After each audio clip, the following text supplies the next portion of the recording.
April 1945. A convoy of buses rolled through the dim outskirts of Detroit. Inside, a group of captured German officers sat in silence, their gray uniforms muted by fatigue and defeat. The war in Europe was nearly over, yet the night outside pulsed with life. Through the bus windows, they saw something they had never witnessed before: an entire city burning with light in the middle of total war. Blast furnaces glowed red against the horizon. The air trembled with the rhythm of machines. Conveyor belts moved without pause. Men and women in helmets and coveralls walked between buildings at midnight, as if dawn had never come. For years, Berlin's bombed districts had gone dark by evening. In Germany, power plants rationed current, and factories closed for lack of steel, oil, or men. But here, in America, production didn't sleep. One colonel pressed his hand against the glass, whispering that the lights alone used more electricity than an entire German province. Another muttered that if they had known this in 1941, they might never have invaded Russia. The engines roared on. The officers stared out in silence, realizing that this, not any battlefield, was where they had truly lost. In 1940, while the Wehrmacht advanced through Europe with unstoppable momentum, the United States appeared distant, rich, industrially vast, but still uncertain of its role in the global conflict. Across the Atlantic, the cities of Europe burned beneath Luftwaffe raids. London endured the Blitz. France had fallen. The swastika flew over the Channel ports, and Axis propaganda claimed that America was soft, a nation of consumers, not warriors. Yet deep inside American cities, something quiet was already stirring. In Detroit, the auto plants were humming. In Pittsburgh, furnaces burned through the night. And in New York and Chicago, engineers gathered in boardrooms and workshops, discussing conversions that would soon turn commercial factories into war machines. The United States was not yet at war, but its industrial veins were beginning to pulse faster, as if anticipating a storm. When President Franklin D. Roosevelt gave his Arsenal of Democracy speech in December 1940, it was more than a political declaration. It was a promise. He told Americans that their factories would become the forge for the free world, producing more planes, tanks, and weapons than any dictator could imagine. Behind his calm voice lay a logistical revolution. Even before Pearl Harbor, contracts had been issued for thousands of aircraft and engines. The Army and Navy ordered so much that automobile companies, once competing for peacetime profits, suddenly found themselves designing fighter planes and bombers. The Ford Motor Company began testing assembly lines for aircraft production.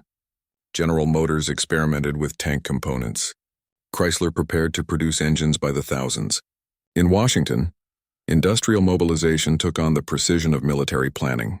Business leaders met generals. Engineers met bureaucrats. The War Department formed special boards to coordinate output and eliminate bottlenecks.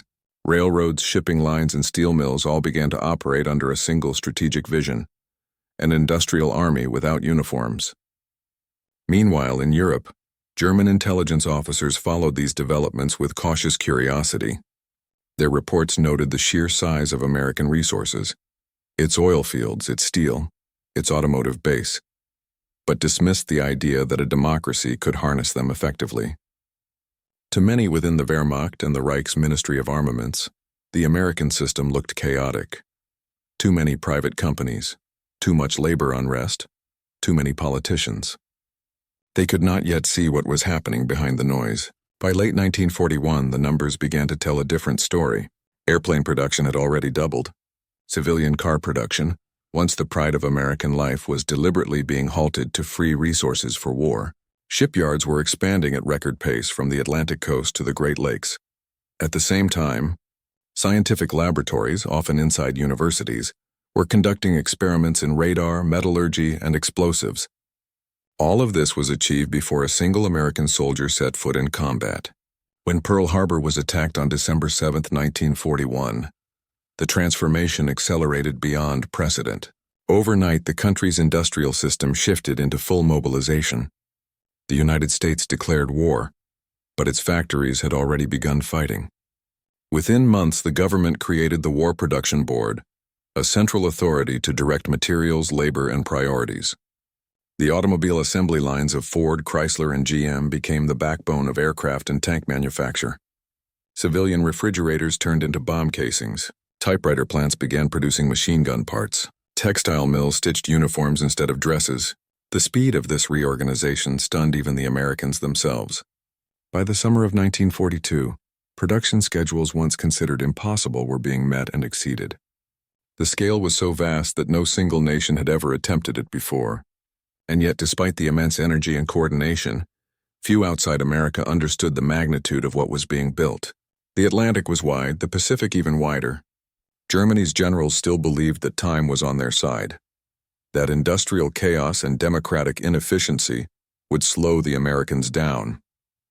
But in the silent heart of the United States, amid the glow of molten steel and the echo of pounding presses, an invisible front line was forming, one measured not in miles, but in tons, horsepower, and human endurance.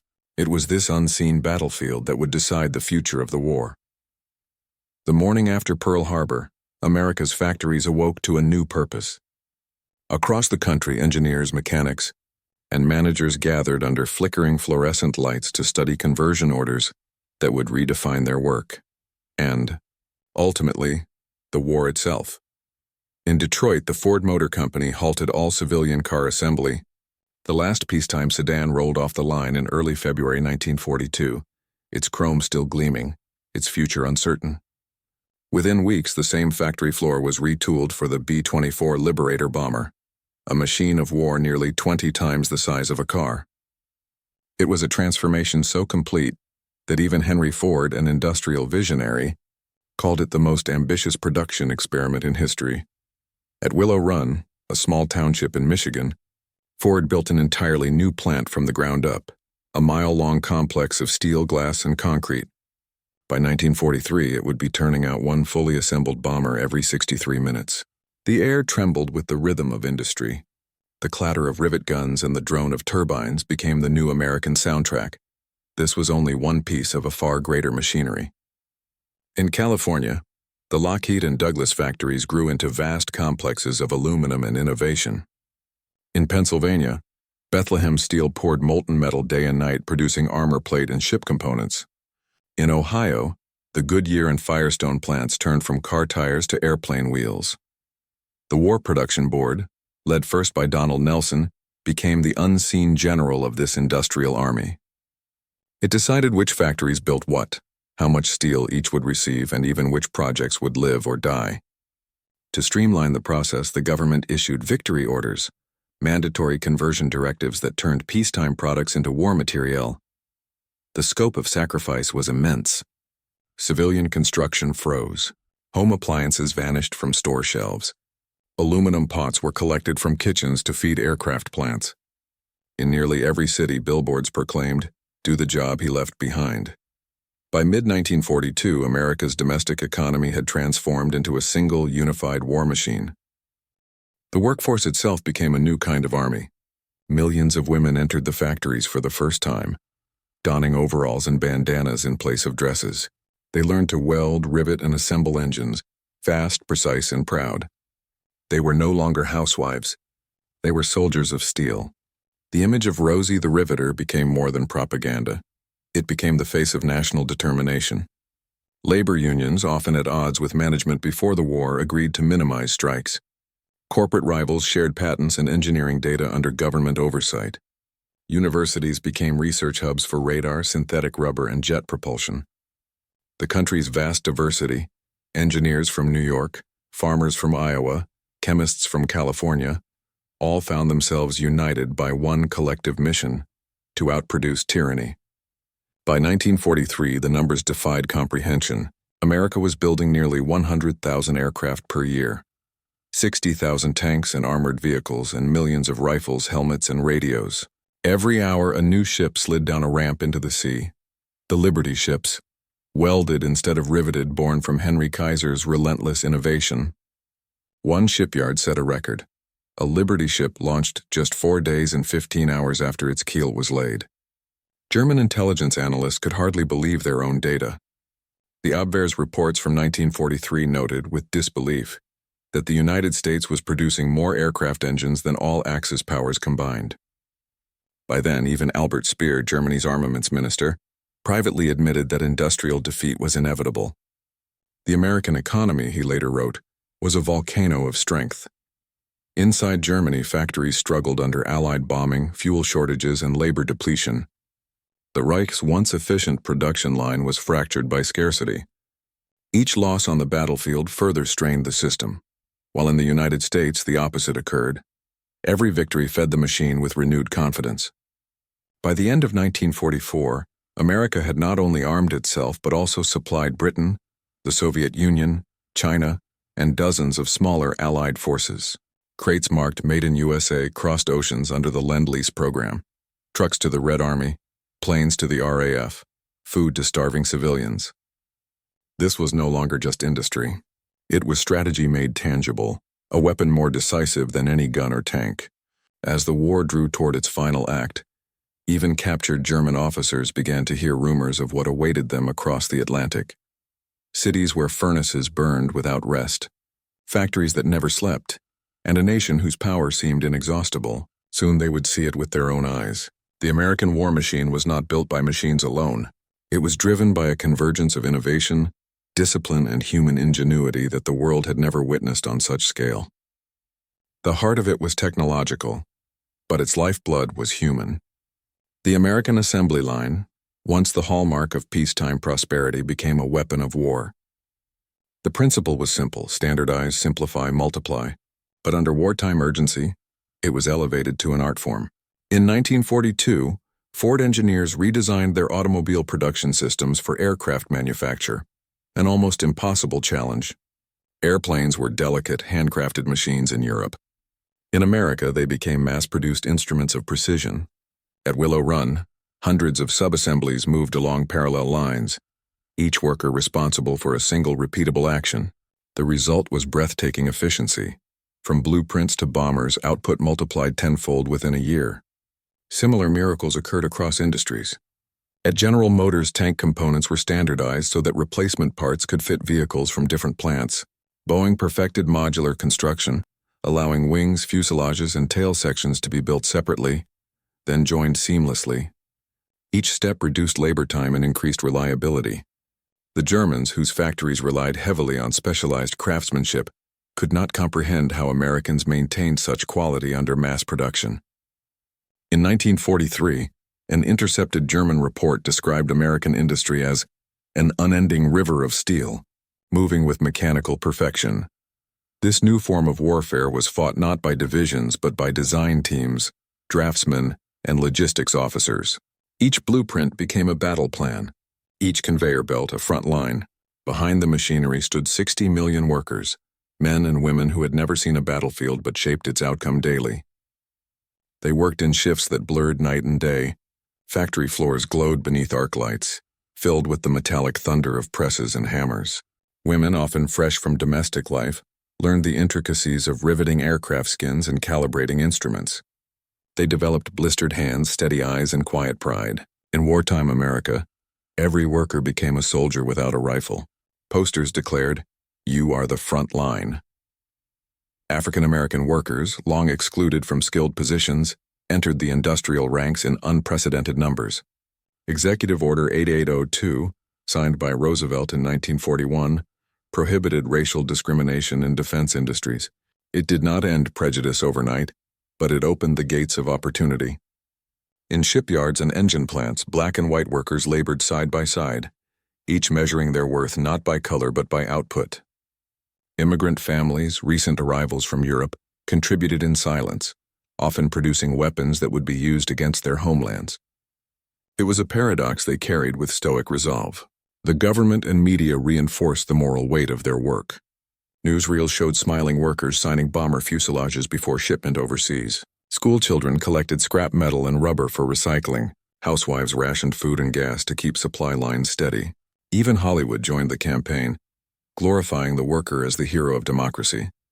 If the assembly lines were the arteries, the engineers were the brain. The United States possessed an unmatched ecosystem of universities, laboratories, and private firms that could turn theory into application at lightning speed. The Massachusetts Institute of Technology, Caltech, and Bell Laboratories became extensions of the war effort. Here, radar was refined, proximity fuses perfected, and communication systems miniaturized. The collaboration between government, academia, and industry formed what would later be called the military-industrial complex. But at that moment, it was simply a national response to survival. New materials were created to solve urgent problems. Synthetic rubber replaced natural supplies cut off by Japan's conquests in Asia. Nylon, once a novelty fabric, became parachute silk. Aluminum production expanded 20-fold. The Manhattan Project, though secret, represented the apex of this integration, bringing together thousands of scientists to achieve the unimaginable. Innovation also extended to management. The Americans pioneered statistical quality control, ensuring that mass-produced weapons remained dependable. Henry Kaiser introduced prefabrication techniques in shipbuilding, turning chaotic docks into organized production grids. It was not just what America built, it was how it built it: faster, cheaper, better. The rhythm of this colossal effort reshaped American life. Streets emptied at midnight as workers began night shifts. Cafeterias served meals 24 hours a day. Radios broadcast factory bulletins and production milestones. In cities like Cleveland, Baltimore, and Los Angeles, the night sky glowed with the reflection of furnace light. Electricity consumption soared. Power plants ran beyond peacetime limits. Railroads groaned under the weight of steel and coal. Across the Midwest, one could drive for hours and never leave the echo of industry, the hum of a nation that had learned to live without darkness. For the first time in history, an entire civilian society operated on military time. By 1944, factory managers spoke of battle schedules. Every delay was a tactical setback. Every finished engine a victory. The war had transformed not just industry but identity. America had become a single synchronized organism, a machine of democracy. And across the ocean, German analysts could not comprehend it. Their models, their intelligence reports, their espionage, all failed to explain how a decentralized democracy could outproduce a totalitarian state. They began to suspect that the Americans had discovered a new kind of power, one rooted not in ideology, but in organization. That suspicion would soon turn into certainty, once they saw it with their own eyes. By late 1942, deep within the offices of the German Abwehr and the Reich's Ministry of Armaments, the question of American industrial capacity became a growing obsession. Early intelligence reports had underestimated the United States' potential, assuming that democratic bureaucracy and labor unions would cripple efficiency. Now, those same analysts were confronted with numbers that defied logic. Their sources in neutral countries, Switzerland, Sweden, Spain, began relaying shipping manifests and production data that seemed absurd. Hundreds of Liberty ships launched, tens of thousands of aircraft completed, factories operating 24 hours a day. One report, smuggled from Lisbon to Berlin in 1943, claimed that the United States had produced more aluminum that year than Germany had in the entire war. Inside the ministry, Albert Speer studied these figures in uneasy silence. He had modernized Germany's own armament system, introducing rationalization and efficiency under brutal conditions. Yet even his reforms could not match what the Americans were doing without coercion. In his post-war memoirs, Speer wrote with striking candor, "The Americans understood industrial war in a way we never could. They fought with machines, not men. To the Reich's leadership, this was an ideological puzzle. Nazi Germany had built its image on discipline, unity, and central control. The belief that a totalitarian system could mobilize more effectively than a democracy. Yet America's chaotic capitalism, as Goebbels once derided it, was producing results that made Germany's planned economy look fragile. The more data German intelligence collected, the more surreal it seemed. American aircraft factories turned out bombers faster than the Luftwaffe could destroy them. Shipyards replaced tonnage sunk by U-boats within weeks. For every German tank rolling off the line, America and its allies produced 5. The numbers painted a terrifying truth. Even if every German soldier fought to the last, industrial mathematics alone would decide the outcome. For most German officers, this industrial miracle was distant and a rumor, an abstraction carried by reports and rumors. That changed after 1944, when thousands of high-ranking prisoners of war were transferred to camps across the United States. They expected the country to be exhausted by war, rationed, and darkened like Europe. Instead, they saw abundance, not only in food and freedom but in movement, light, and noise. Trains carrying POWs often passed through the American industrial heartland. From the car windows, they saw smoke rising from mills, cargo trucks lined in endless rows, women walking to late shifts with lunch pails under factory lights. One German major later told his American interrogator that the view of Pittsburgh at night felt like seeing daylight reborn. In camps near Illinois, Texas, and Michigan, officers were sometimes allowed to read American newspapers or visit supervised work sites. They saw factories where workers moved with calm confidence, production floors running with scientific precision, and an atmosphere of energy that felt alien to them. Some were astonished by the social equality they witnessed. Women supervised men, workers spoke freely to managers, union representatives negotiated openly with government officials, and production still soared. To men raised in a rigid hierarchy, it was incomprehensible. Reports from POW interrogation programs such as Operation Papercut and Camp Ruston recorded dozens of similar reactions. One colonel wrote in his diary, later seized by U.S. intelligence, "They work as if inspired, not ordered. We would need threats and guns to make such speed." Another officer, a Luftwaffe engineer, confessed that seeing a single assembly line at the Ford River Rouge complex destroyed the last illusion of victory.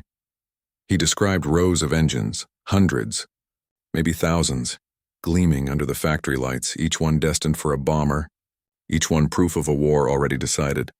The shock was not merely technical, it was existential. For German officers indoctrinated in the supremacy of order and control, America's vitality seemed anarchic, even vulgar. Yet beneath that apparent chaos lay discipline of a different kind, voluntary, self-directed, and fueled by belief rather than fear. They saw that American industry functioned not through obedience but through motivation. Every worker knew why they worked. Every foreman felt part of something larger. Even the smallest job carried purpose. This concept, that morale could replace coercion, was foreign to the authoritarian mind. Propaganda had told them Americans were lazy, disorganized, soft. What they found was an army of engineers, mechanics, and laborers who worked 12-hour shifts and still whistled as they walked home. Some German prisoners, when later interviewed by Allied historians, admitted that this revelation changed their understanding of the war. One officer remarked, "It was not your soldiers who defeated us first. It was your factories." By 1945, even as their homeland lay in ruins, the memory of those glowing cities haunted them. The endless rows of freight cars, the ceaseless clang of hammers, the electric brightness of the night. It was the sound and light of inevitability. When those officers later testified at post-war debriefings, many described the same moment of clarity, that war in the modern age was no longer decided by courage or strategy alone, but by the capacity to create, to build faster, stronger, longer.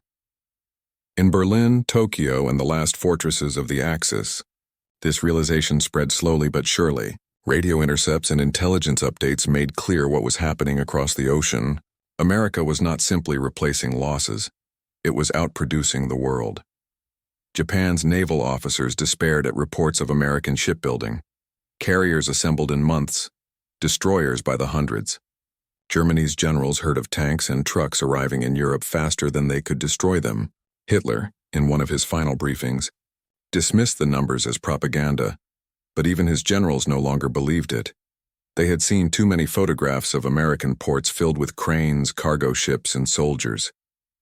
They had seen the shadows cast by industry so vast that even bombing could not dim it. By the time the German officers rode through Detroit, it was no longer shock they felt, but recognition, a silent acknowledgement of the machine that had already written the outcome. They understood that wars of ideology could be fought by men, but wars of endurance were won by those who never stopped working. And in America, the lights had never gone out. By 1943, the United States had become what Roosevelt had promised 3 years earlier, the arsenal of democracy. It was not a slogan anymore. It was a living reality of steel, oil, and sweat, measured in the pulse of the machines that never stopped. Everywhere, the rhythm was the same. The whir of drills, the hammering of rivets, the steady rumble of transport trucks rolling through factory gates. The war that had once seemed distant was now an industrial symphony, echoing across a continent that had turned itself into a single war engine. The numbers that defined victory: in the first half of 1943 alone, American industry produced 45,000 aircraft, 30,000 tanks, and 8 million tons of shipping. Entire new classes of war material appeared faster than their counterparts could be designed elsewhere. At Boeing's Plant 2 in Seattle, the B-17 Flying Fortress rolled out of assembly hangars like clockwork, one bomber every 63 minutes. In Kansas, Wichita's workers followed suit, turning cornfields into airfields, barns into machine shops. Over 250,000 men and women built these aircraft, each rivet a declaration of resolve. Meanwhile, at the Willow Run plant in Michigan, the B-24 Liberator reached a rate of one completed bomber every hour. Photographs from 1944 show endless rows of bombers stretching beyond the eye's reach, wings gleaming beneath the factory lights, mechanics standing on scaffolds like ants on giants. No other nation had ever built at this scale. In the Atlantic shipyards, Henry Kaiser's prefabrication techniques turned shipbuilding into a miracle of logistics. His yards at Richmond and Oregon produced Liberty ships faster than the enemy could sink them, nearly 2,700 in total. Each ship carried tanks, food, ammunition, and fuel across oceans that had once belonged to the U-boats. The Germans, who had once counted tonnage lost with satisfaction, now faced a nightmare of arithmetic. Every submarine success was wiped out by American replacement within days. The Atlantic, once their hunting ground, became their graveyard. In the factories of Chrysler and General Motors, tanks like the M4 Sherman rolled off the lines in thousands. It was not the most heavily armored or most powerful tank in the war, but it was reliable, mobile, and available everywhere. American engineers understood the true nature of modern war, not the perfection of a few machines, but the relentless utility of many. The Shermans, produced by the tens of thousands, swarmed the battlefields of North Africa, Italy, and later Normandy, their mechanical simplicity ensuring that when one failed, 5 more replaced it. The invisible front line, logistics and power beyond the visible products of war, the planes, tanks, and ships, lay the unseen miracle that sustained them. Logistics. Fuel pipelines stretched from the Texas oil fields to the East Coast, ensuring that gasoline flowed without interruption. The Big Inch and Little Big Inch pipelines, completed in record time, rendered U-boat attacks on tankers nearly useless. Every drop of oil reached its destination. On the railways, coal-fired locomotives thundered day and night, carrying raw materials from the Midwest to the coasts. The war created bottlenecks, but even these became opportunities for innovation. New scheduling systems, standardized freight cars, and time-efficient loading procedures. Behind every tank division and bomber group was an ocean of American supply. The air over Europe by late 1943, the evidence of this power filled the skies over Germany itself.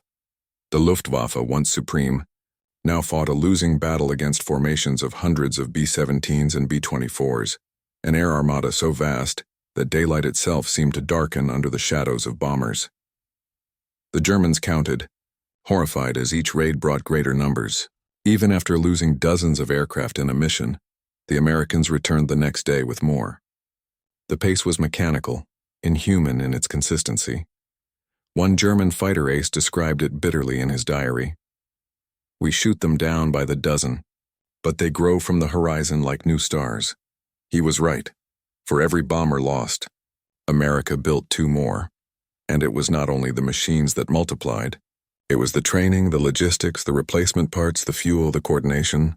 The 8th Air Force could lose 60 aircraft in a single raid and still mount another assault within 48 hours. German officers who once studied industrial sabotage now faced a reality where the enemy's production was beyond disruption. The bombers that destroyed their cities were themselves the products of a system too vast to break. The psychological weight by mid-1944, even before the Normandy landings, German intelligence officers reported despair within their ranks. They spoke of material exhaustion, not a lack of courage or will, but the slow suffocation of supply. Every rifle cartridge, every engine piston, every uniform button depended on a system that no longer functioned. Meanwhile, across the ocean, America's was running at overcapacity. The Wehrmacht's officers began to understand that they were fighting not just a military enemy, but an entire civilization of production, a country that had learned to turn its wealth, creativity, and manpower into a single unstoppable momentum. By the summer of 1944, the contrast between the two worlds, the dim factories of the Reich and the illuminated sprawl of American industry, defined the true front line of the war. While German cities burned, American factories glowed brighter, and as night fell on Europe, daylight continued in America, a nation whose machines no longer needed to rest, whose workers believed that the light itself was victory. It was early spring, 1945.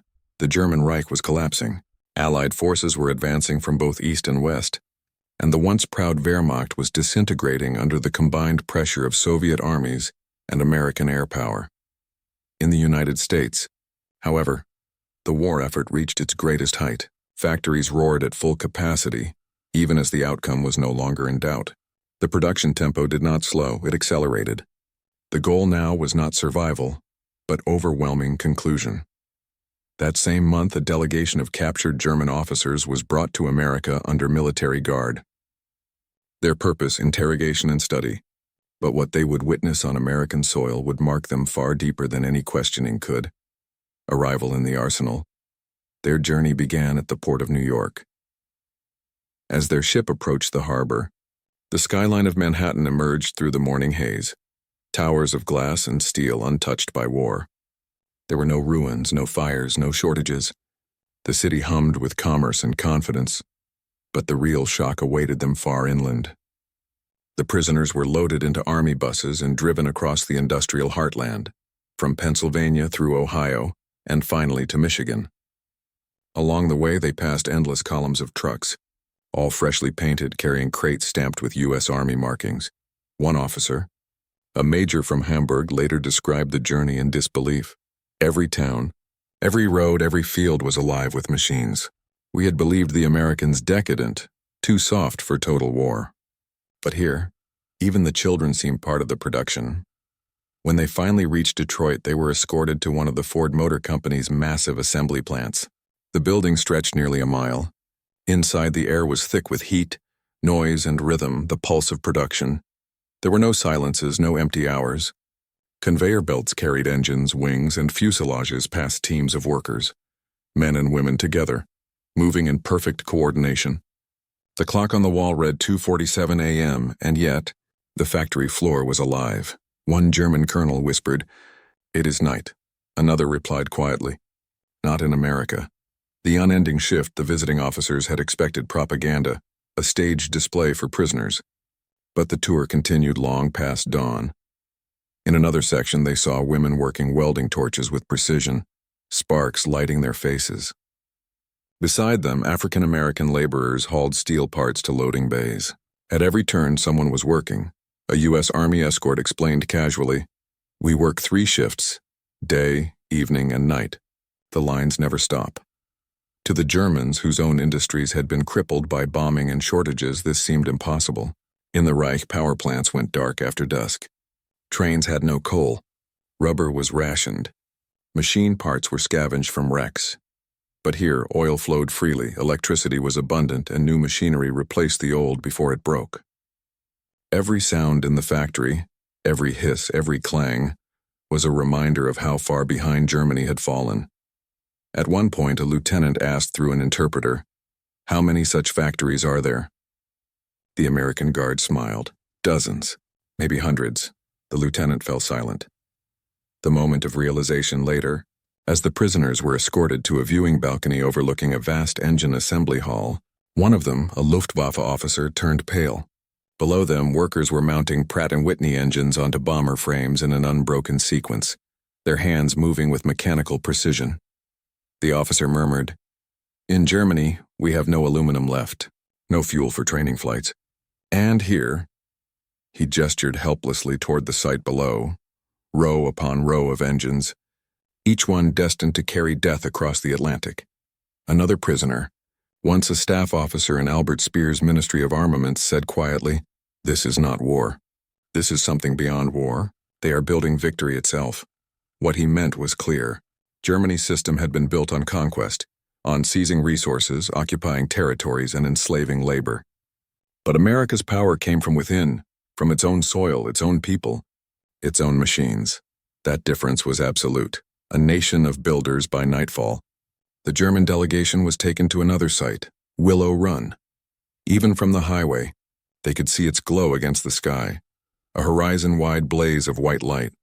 Inside, over 40,000 workers were assembling B-24 Liberators in a building so large that clouds sometimes formed under its roof.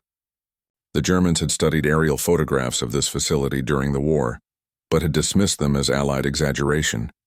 Now, they stood within it, hearing the roar of pneumatic drills, the grinding of cranes, the chatter of tools echoing down steel corridors. Every hour, another bomber rolled out of the final bay, its engines already fitted, its insignia freshly painted. A whistle blew, another shift rotated in, and the process continued. There was no fatigue, no panic, no visible strain. Just rhythm thumb, relentless and confident. It was here, among the shining fuselages and tireless workers, that the Germans finally understood what their generals had refused to admit. They had not been defeated on the battlefield. They had been outbuilt. The human contrast. When the officers were finally returned to their quarters, they sat in silence for hours.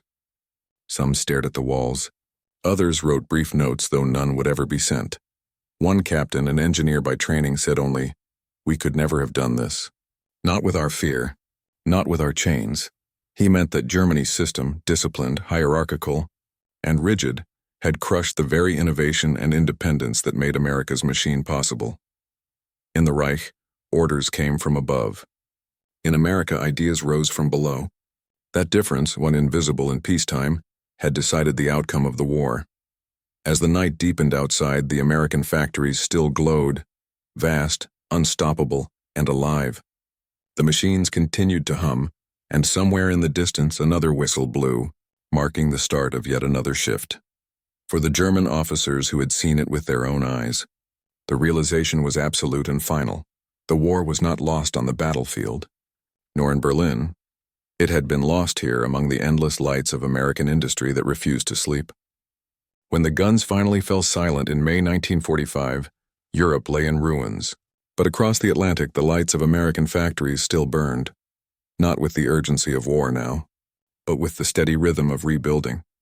To the Germans who had seen them firsthand, those lights would become symbols of what modern power truly meant. The war had not merely destroyed cities, it had destroyed illusions. The myth of German industrial supremacy, built over decades of engineering pride, had been erased by the sheer scale of American capacity. Germany confronts its industrial collapse in the ruins of Essen. Cologne and Hamburg, what remained of Germany's factories, stood silent under Allied occupation. Chimneys were cracked open, assembly lines twisted into heaps of steel. The Ruhr, once the heart of Europe's heavy industry, was little more than rubble and rust. When Allied economic officers began their surveys in 1946, they estimated that nearly 70% of Germany's industrial capacity had been lost. Power generation was down to a fraction. Entire machine tool industries, the skeleton of modern production, had vanished. For the German officers and engineers who had once visited Detroit or Willow Run, the comparison was unbearable. They had seen what an unbroken, self-sufficient industry looked like, an ecosystem that turned resources into power, and power into destiny. They understood, now that Germany's failure had begun long before its armies retreated. It had begun when its leaders decided to rule by fear instead of trust, when science was politicized, innovation shackled, and talent exiled. The American choice. Build. Don't break. Among American policymakers, a different realization was taking hold. Men like George C. Marshall and General Lucius Clay saw that Germany's industrial collapse, if left unaddressed, would poison the peace just as the Treaty of Versailles had poisoned the interwar years. So in 1947, the United States chose an unprecedented path to rebuild the very enemy it had defeated. The Marshall Plan, officially the European Recovery Program, allocated over $13 billion, roughly $150 billion today, to restore Europe's economies, and a significant share of that went to Germany. Factories that had once produced Panzer engines and Messerschmitt parts were repurposed to build tractors, turbines and machine tools. Former Luftwaffe engineers went to work on civil aviation. Steel mills that had forged weapons now produced the raw materials for rebuilding bridges, hospitals, and power plants. For many Germans, it was bewildering, almost humiliating, to be fed, employed, and restored by the same hands that had bombed them. But in this reversal lay America's ultimate victory. It had conquered not by destruction, but by transformation. The factories that had once inspired fear now inspired imitation. Psychological consequences for both nations here.